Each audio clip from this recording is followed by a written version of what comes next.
Hi, welcome back to my channel. I've got a couple new things going on today.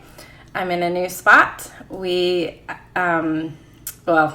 Chris has been sanding and refinishing the living room floor, so I've just been recording in the dining room. But now he's done with part of it, and we've got part of the furniture moved back in, so I'm trying out a new setup. Second new thing is I have my first guest. For anybody watching for the first time, my name is Catherine, and this is my husband, Chris.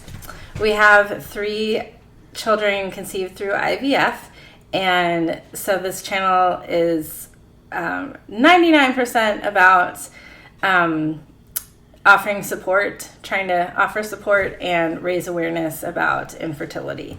So in honor of Valentine's Day, I convinced my husband to come do a little question and answer. I thought it might be interesting for some of you to get to know me a little bit better and hear some insights from my husband. So because I don't have very many followers, these are just my own questions. If you have any more, please feel free to leave them in the comments. I'd be glad to make him do this again. But otherwise, definitely please go like and subscribe, and we'll go ahead and get started. So we're just going to do a couple backstory questions first. So what do you remember about how we met? I thought you looked like an ex-girlfriend and ran away from you. Okay, but that wasn't how we met. That's when you saw me. That's all you remember? I believe you had a crush on one of my residents, and you were being friendly to me to get close to him. And then you decided that since I had a vehicle and was willing to lend it to you, I might be worthwhile keeping around in the reserves. Besides the fact that Joe was a complete narcissist. I don't know if he's a narcissist or necessarily. But he might think so because it's all about him. He was a very good friend of ours. I'm not trying to speak badly of him, but it was apparent very quickly that he was not my type at all. But what I remember about the first time we met is because Chris was a resident assistant in the dorms, and I had to come down and get something from the key to the computer lab or something. And back in the before times with computer labs. And you were trying to be all cute and tell me that we had met before, and you're like acted all offended that I didn't remember you. And it was supposed to be like a cute flirty thing, but I thought he was serious. And for the longest time, I felt so bad because I didn't remember the first time that we met. Apparently I had game back in the day. Wow. And he finally told me later on that he was just being goofy. And I was like, oh my gosh, here I am. I felt horrible forever because I didn't remember the first time we met. Apparently I just had natural game. All right. So we started dating about a month after we met, and I'll take your word for it. Dated for about 2.5 years before we got engaged. So what do you remember about the night we got engaged? Well, I remember your roommates were ticked off thinking that I was going to buy a Palm Pilot as opposed to a wedding ring. I remember there was a book of William Shakespeare involved, and there was a sheep for Will You. I can't remember what Mary was. The last to marry me were bride and groom dolls. Ah. I didn't pick up on this theme at all. It went way over my head. I way complicated things. I had swordfish teeth that night. I remember that. And then, let's see. Standing in the amphitheater overlooking the valley. Mm-hmm. And that's about all I remember. So he came up with this super complicated thing that I was supposed to pick up on. So he did the presents, the Will You Marry Me, and William Shakespeare, the complete works of William Shakespeare, and then you, a sheep, a little stuffed sheep. And I was just like, what on earth is up with these random presents? But then he also I want a ring, dang it! But then he also did a thing with flowers. Like he color coordinated the flowers. Do you remember that? Like you. I had game at one point. I used to be cool. I was supposed to pick up on this pattern of flowers that they started off. It was roses, and they started off one color, and they got to a certain color, and then they went backwards. I didn't get it at all. I had no clue what was going on. We went to all these different places. And then ended up at this big outdoor amphitheater on the college campus. And it was where we first held hands. Do you remember that? Sure. So, early on, before we were even really officially dating, we took a lot of walks together. And the cheap college dates. Pro tip. And so one of the walks, we ended up at the outdoor amphitheater, and that was the first time we held hands, and that's why you proposed there. I believe you. All right. How many kids did you think you wanted before we were diagnosed with infertility? 9 million. No. No. This is probably going to be the last time he's allowed as a guest. Good call. Good call. I don't know. I was thinking between 5 and 8 because I came from a small family, but you came from a large family, and I remember you telling me 8. Yeah, when we were dating, he told me 8, and I remember thinking, you're going to have to be the stay-at-home parent then, because I'm not doing that. I think that came out of this idea I had where I was going to end up with like 7 girls and 1 boy or something like that. I don't think I could handle 7 girls. No. I can barely handle 2. So I thought I wanted like 4 or 5. And when we were diagnosed with infertility, I knew that was a pretty long shot unless we had like quadruplets or something. So I still wanted kids, plural. So I got the number 3 in my head. Like I really wanted to have 3 kids. And I remember like from the moment I got pregnant with our third, I just felt done and complete and just totally at peace with, we had our 3 and that was good. And you made me lose my train of thought. Sorry. Number of children that you wanted. Felt full and complete after 3. Originally you thought 4 or 5. Okay. Trying to catch you up. Keep up here. Things are fine. Fast and fun with flags. Fun with infertility. Oh my God. So I remember the first time that the 2 older kids came to the hospital to see the new baby, and like having all my kids together and having the 3 of them like all in my arms, I remember just feeling so at peace because that had been in my head for such a long time, and it came to fruition, and it's pretty magical. All right, what was the hardest thing about going through infertility? And I'm going to go first on this one. Right. Okay.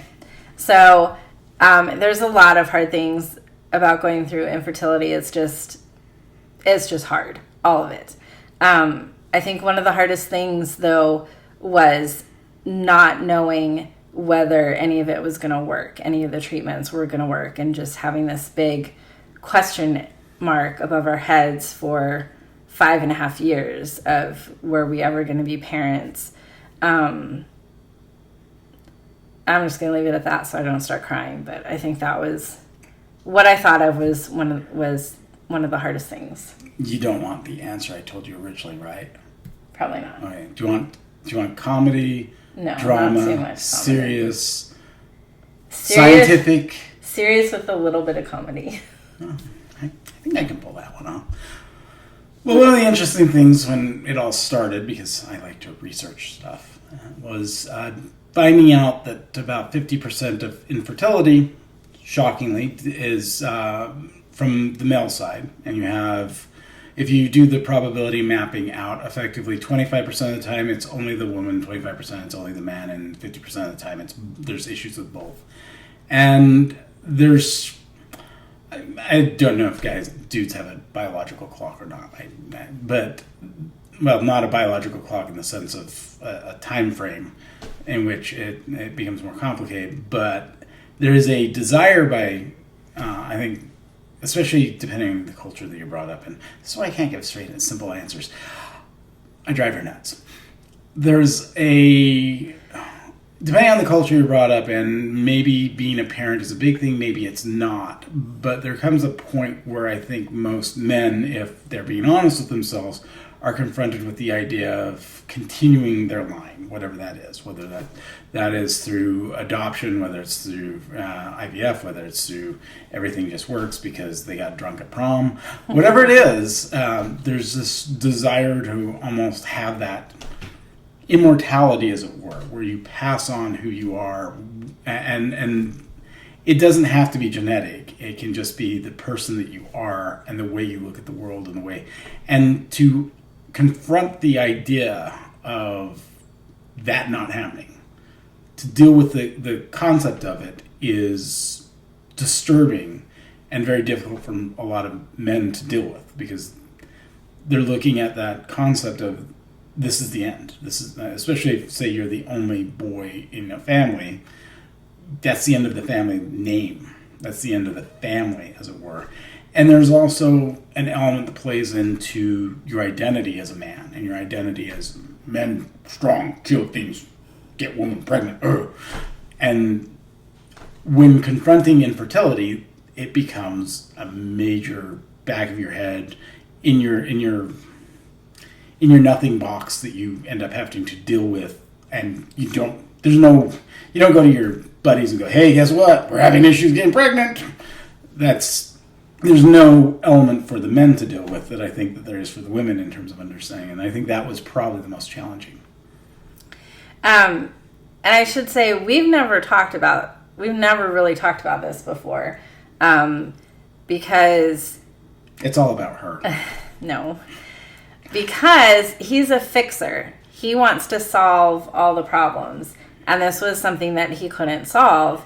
And I remember in the beginning, I would try to have some conversations and talk about it, and it just seemed to stress you out more. So I tried not to stress him out because it was already a stressful situation. So I tended to lean on friends and family for my support. So it's interesting hearing that perspective. I mean, I think I knew a little bit of that anyway, just guessing. But it was interesting to hear, because we've just never talked about it. Communication not that big. Okay. That is not what it was. Behind every man is a woman rolling her eyes. All right. And what advice would you give to someone going through infertility now? Do you want me to go first again? Sure. Okay. So I've already talked about some of my advice in previous videos, and I plan to continue doing little tidbits here and there. But some things I've already talked about are not focusing on the end goal of having the baby, but concentrating on the steps right in front of you, making sure that you're not looking too far ahead and stressing yourself out too much. Making sure you have a happy place to go to. I showed my family's farm because that's one of my favorite places in the world, and just I go there and I feel peaceful and happy. But it could be a certain chair in your house or your yoga mat or your backyard or whatever. And then another thing that we did that I'll talk more about in a separate video is our very first IVF cycle failed. And when it did, we went on a trip and we went and swam with dolphins, something that I couldn't have done if I was pregnant. And that was so healing. I don't think I could have done another IVF cycle if we had not taken that break. and gotten away from it all for a little bit. So those are some of my things of advice. Okay. So let's see. What are my advice? Don't listen to the crazy solutions on the internet, because 99.9999% of them, well, actually all of them probably won't work. If you search out solutions to it, you're going to find everything from acupuncture to underwear that has ice in it. Yeah. There are complexities that the guy is going to have to deal with that you may not be able to share with your partner, as evidence from earlier conversation.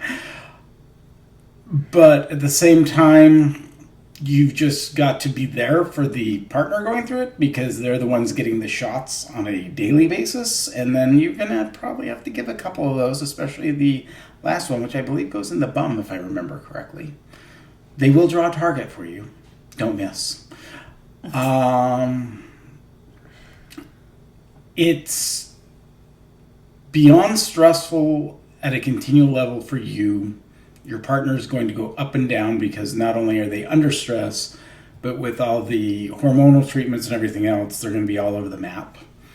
And i.e. lots of fun to be around. Chocolate ice cream. It's a solution to some problems. No, I don't know, because the problem is everybody's path on this is individual. The challenges you're going to be confronting and the difficulties that you're going to be confronting, whether it's emotional, mental, spiritual, are going to be your own. And in some ways, you're going to be on your own, even when you are in a partnership, even when you're married, because you have to address the conflicts that are internal to you. And but don't get angry, don't get upset, have fun, laugh, find humor, because otherwise you'll just be in tears for the entire time. And be as supportive as possible, and put your own stuff aside when you're needing to support the woman in your life going through this. Okay, thank you. That reminded me of another one, though, for me, was to find lots of things to distract yourself. Instead of focusing on all this. I mean, there's a lot that you have to do, and it keeps you busy. When you're going through a cycle, there's a lot you have to do, and it keeps you busy. But the waiting between cycles, the waiting to get to a cycle can really be horrible. So finding a new hobby, a new project, something to keep your hands busy and your mind busy, is something I recommend very strongly. So thank you so much for being my first guest. I hope you enjoyed that a little bit. I'd really appreciate it if you would like and comment and subscribe. And I hope you have a happy Valentine's Day.